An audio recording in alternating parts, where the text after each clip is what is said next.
அப்போஸ்தலர் பவுலுக்கு இந்த அறிவு இல்லை. He was not grown up man on the first day. அங்க முதலாவது நாளிலே அவன் ஒரு பெரிய வளர்ந்தவனாக இல்லை. Even Abraham was not reached at the peak of faith. அங்க ஆபிரகாமும் அந்த விசுவாச நிலையை அடையவில்லை. He was also growing. அவன் வளர்ந்து கொண்டுதான் இருந்தான். So it took 25 years for Abraham to reach that level. அந்த நிலையை அடைவதற்கு ஆபிரகாமுக்கு 25 ஆண்டுகள் பிடித்தது. Paul didn't have that understanding in the beginning of his life. தன்னுடைய வாழ்க்கையின் ஆரம்பத்திலே அந்த அளவுக்கு பவுலுக்கு விசுவாசத்தை பற்றி அறிவு இல்லை. Look at chapter 12 of 2 Corinthians. 2 கொரிந்தியர் 12வது அதிகாரத்துக்கு திருப்புங்கள். Verse 7 and 8. அங்க 7வது வசனம் 8வது வசனத்தை பாருங்கள். அன்றியும் எனக்கு வெளிப்படுத்தப்பட்டவைகளுக்குரிய மேன்மை நிமித்தம் நான் என்னை உயர்த்தாதபடிக்கு என் மாம்சத்திலே ஒரு முள் கொடுக்கப்பட்டிருக்கிறது.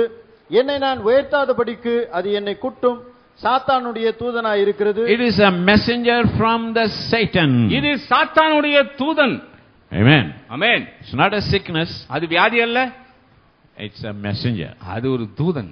It's a person. அது ஒரு மனிதன். Then அது என்னை விட்டு நீங்கும்படி நான் 3 தரம் கர்த்தரிடத்தில் வேண்டிக் கொண்டேன். he tried, oh God, help me to get that thing.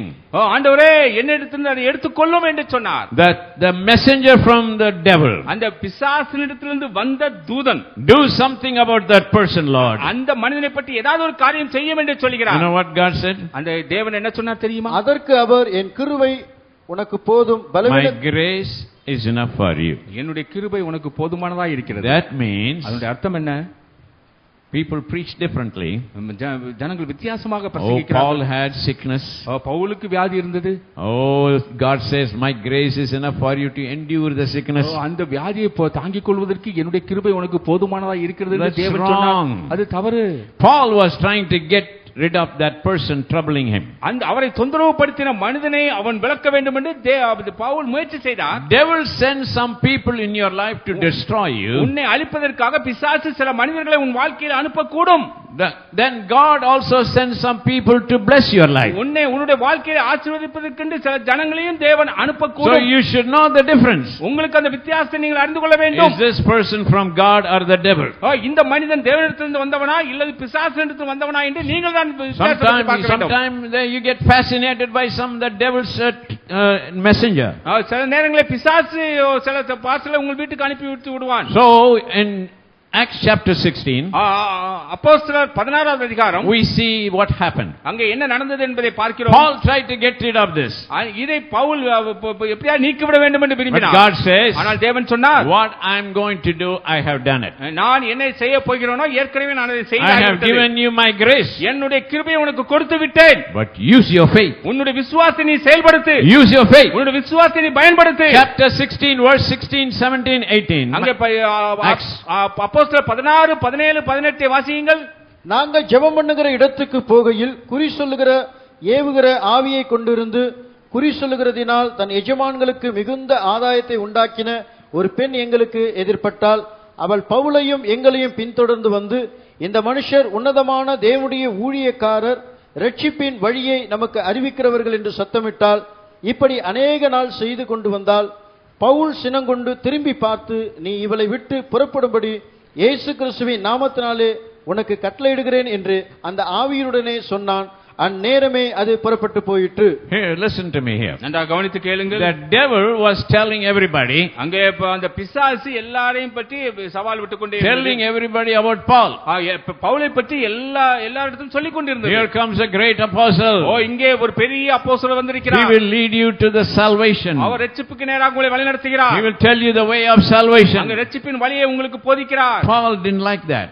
பவுலுக்கு அது பிடிக்கவில்லை. Paul didn't want a testimony from devil's messenger. பிசாசு தூதரிடத்திலிருந்து பவுலுக்கு ஒரு சாட்சி தேவைப்படவில்லை. He didn't want that. அவனுக்கு அது பிடிக்கவும் இல்லை. Number 2, இரண்டாவது காரியம், what the devil says was true. ஆனால் பிசாசு சொன்னது உண்மை. Not the truth. அது சத்தியம் அல்ல, It is true. அது உண்மை. Like Job said, அங்க யோபு எப்படி சொன்னாரோ அதே போல. what Job said was true. அங்க யோபு என்ன சொன்னாரோ அது உண்மை. But not the truth. ஆனால் அது சத்தியம் அல்ல. God gave and God took. தேவன் கொடுத்தார், தேவன் எடுத்தார். That's not the truth. அது சத்தியம் அல்ல. It was true, he said it. அவர் சொன்னது உண்மை. But it was not the truth, he அது said. அவர் சத்தியம் அல்ல. So, here, the devil said, he will take you to the way of salvation. இங்க பிசாசு சொல்லுகிறது அவர் உங்களை இரட்சிப்பின் வழியை உங்களுக்கு போதிக்கிறார் என்று Paul சொல்லுகிறது. came to preach that. அங்க பவுல் அதை பிரசங்கிப்பதற்காக வந்திருக்கிறார். Because he is preaching the way of salvation. அங்கே இரட்சிப்பின் வழியை அவர் பிரசங்கித்தது நிமித்தமாக Devil also says that same thing. பிசாசும் அதே காரியத்தை தான் சொன்னது. Tomorrow, நாளைக்கு many people will go to that devil and said, what you said about Paul is true, tell me something about me. அநேகர் அடுத்த நாளைக்கு அந்த பிசாசு இடத்துல போய் கேட்பாங்க, நீ பவுலை பற்றி சொன்னது உண்மைதான், எங்களை பற்றி என்ன குறி சொல்லுகிறேன்னு குறி கேட்க போவாங்க. So why Paul had this problem? ஏன் பவுலுக்கு அந்த பிரச்சனை இருந்தது? He had the abundance of revelation. அவருக்கு வெளிப்பாட்டின் ஏராளமான வெளிப்பாடுகள் இருந்தது. What's happening whenever Paul speaks? Pavul பேசும்பொழுது என்ன நடந்தது? The whole city changes. அங்கே நகரமே மாறியது. The devil doesn't like that. பிசாசுக்கு அது பிடிக்கவில்லை. They will send somebody to disturb the meeting. அந்த கூட்டத்தை எப்படியாவது அழிப்பதற்காக பிசாசு ஒரு காரியத்தை செய்கிறது. So Paul asked the Lord, do something about this, Lord. ஆண்டவரை பார்த்து பவுல் ஏதாவது ஒரு காரியத்தை இதற்கு விரோதமாக செய்யும் என்று கேட்கும் பொழுது God says, தேவன் சொன்னார், I have given enough grace. உனக்கு போதுமான கிருபையை தந்திருக்கிறேன். Use your faith. உன்னுடைய விசுவாசத்தை பயன்படுத்து. Did she many days? அவள் அதை அநேக நாட்கள் செய்து வந்தாள். How many days she did? எத்தனை நாட்கள் செய்தால் தெரியுமா? Many days. அநேக நாட்கள் என்று சொல்லப்பட்டிருக்கிறது. Paul got angry. Read that verse 17. அந்த வசனத்தை வாசியுங்கள். Verse 18. பவுல் கோபப்பட்டு என்று எழுதியிருக்கிறது. இப்படி அநேக நாள் செய்து கொண்டு Why வந்தால் did she do many days? ஏன் அவள் அநேக நாட்கள் அதை செய்து வந்தாள்? Because Paul allowed it. ஏனென்றால் பவுல் அதை அனுமதித்திருந்தார். Paul was asking God to do about it. ஆனா பவுல் ஆண்டவரை பார்த்து அந்த காரியத்தை செய்யும்படி சொன்னார். But when Paul got the understanding, பவுலுக்கு அந்த அறிவை பெற்றுக்கொண்ட உடனே he took care of the problem. அந்த பிரச்சனையை அவர் பார்த்துக் கொண்டார். He rebuked that woman. அந்த பெண்ணை அப்படியே கடிந்து கொண்டார். When did she leave? எப்பொழுது அவள் போனாள் தெரியுமா? பவுல் சினங்கொண்டு திரும்பி பார்த்து, நீ இவளை விட்டு புறப்படும்படி இயேசு கிறிஸ்துவின் நாமத்தினாலே உனக்கு கட்டளையிடுகிறேன் என்று அந்த ஆவியுடனே சொன்னான். அந்நேரமே அது புறப்பட்டு போயிற்று. அந்நேரமே. Many days, அநேக நாட்கள், immediately. உடனடியாக. Hallelujah. Hallelujah. So what I am telling you today, இன்று நான் உங்களுக்கு என்ன you சொல்கிறேன்? are asking God to do many things. அநேக காரியங்களை தேவன் செய்யும்படியாக God says, தேவன் சொல்கிறார், I have given you faith. உனக்கு விசுவாசத்தை கொடுத்திருக்கிறேன். Use your faith. உன்னுடைய விசுவாசத்தை If செயல்படுத்து. you use your faith, உங்களுடைய விசுவாசத்தை பயன்படுத்து. you can talk to the devil. நீ பிசாசை பார்த்து You பேசு. can talk to the sickness. நீ வியாதியை பார்த்து You பேசு. can talk to the poverty. நீ தரித்திரத்தை பார்த்து பேசு. It will leave you immediately. உடனடியாக அது உன்னை விட்டு போய்விடும். What is supposed to leave you immediately, you are keeping it for many days. உடனடியாக உன்னை விட்டு போக வேண்டிய காரியத்தை எல்லாம் அநேக நாட்கள் உன்னோட கூட நீ வைத்திருக்கிறாய். Now look at 1 Peter 1:7. 1 பேதுரு 1:7 வாசியுங்கள். The trying of your faith. உன்னுடைய விசுவாசத்தை சோதிக்கப்படும் பொழுது, Anytime your body is sick, உங்களுடைய நீங்க அநேக நாட்களில் சரீரத்தில் வியாதிப்படும் பொழுது, whenever you get sick, எப்பொழுதெல்லாம் வியாதியிலே நீங்கள் காணப்படுகிறீர்களோ, your body is not tried. உங்களுடைய சரீரம் சோதிக்கப்படவில்லை, Your faith is tried. உங்களுடைய விசுவாசமானது சோதிக்கப்படுகிறது. Hallelujah. Hallelujah. When your money is in problem, உங்களுடைய பொருளாதாரம் பிரச்சனைக்குள்ளாக வரும் பொழுது, your money is not tried. உங்களுடைய பணமானது சோதிக்கப்படவில்லை, Your faith is tried. உங்களுடைய விசுவாசம் சோதிக்கப்படுகிறது. It's the trying of your faith. அது உங்களுடைய விசுவாசத்தை தான் சோதிக்கிறது. When your faith is tried, உங்களுடைய விசுவாசம் சோதிக்கப்படும் பொழுது, and when it is successful, நீ அதை வெற்றி பெறும் பொழுது, and faith will overcome everything. விசுவாசமானது எல்லாவற்றையும் மேற்கொள்ளும். Hallelujah. Hallelujah. Praise the Lord. Praise the Lord. When you understand this truth, இந்த சத்தியத்தை நீங்கள் அறிந்து கொள்ளும் பொழுது, you will not be crying unto God. நீ தேவனை நோக்கி அழமாட்டாய். You won't be shedding tears. நீ கண்ணீர் வடிக்க மாட்டாய். You won't talk like David. நீ தாவீதை போன்று பேச மாட்டாய். Oh, my tears are in bottle. என்னுடைய கண்ணீரை உம்முடைய துருத்தியிலே வையும் என்று சொல்ல மாட்டாய். Don't pray like that. இந்த விதமாக ஜெபிக்காதிருங்கள். That was David's problem. அது தாவீதுடைய பிரச்சனை. That's not your problem. அது உன்னுடைய பிரச்சனை அல்ல. Why? ஏன்? In Old Testament, பழைய ஏற்பாட்டிலே there was no faith. அங்கே விசுவாசம் இல்லை. Galatians 3:23. கலாத்தியர் 3:23 சொல்லப்பட்டிருக்கிறது. Read it. அதை வாசியுங்கள். Somebody read it loud. யாரோ ஒருவர் வாசியுங்கள். ஆதலால் விசுவாசம் வருகிறதற்கு முன்னே வெளிப்பட போகிற விசுவாசத்திற்கு ஏதுவாக நாம் அடைக்கப்பட்டவர்களாய் நியாயப்பிரமாணத்தின் கீழ் காவல் பண்ணப்பட்டிருந்தோம். Before faith came. விசுவாசம் வெளிப்படுவதற்கு முன்பதாக. Before faith came. விசுவாசம் வருவதற்கு முன்பதாக. There was a time called before faith came. அதாவது விசுவாசம் வருவதற்கு முன்பதாக என்ற ஒரு காலம் இருந்தது. What was the time? அந்த காலம் என்ன? வெளிப்பட போகிற விசுவாசத்திற்கு ஏதுவாக நாம் அடைக்கப்பட்டவர்களாய் நியாயப்பிரமாணத்தின் கீழ் காவல் பண்ணப்பட்டிருந்தோம். Those who were in the law, யாரெல்லாம் நியாயப்பிரமாணத்தின் கீழ் இருந்தார்களோ, they were shut up for the faith to be revealed. அதாவது விசுவாசம் வெளிப்படுவதற்காக அவர்கள் நியாயப்பிரமாணத்தின் கீழ் காவல் பண்ணப்பட்டிருந்தார்கள்.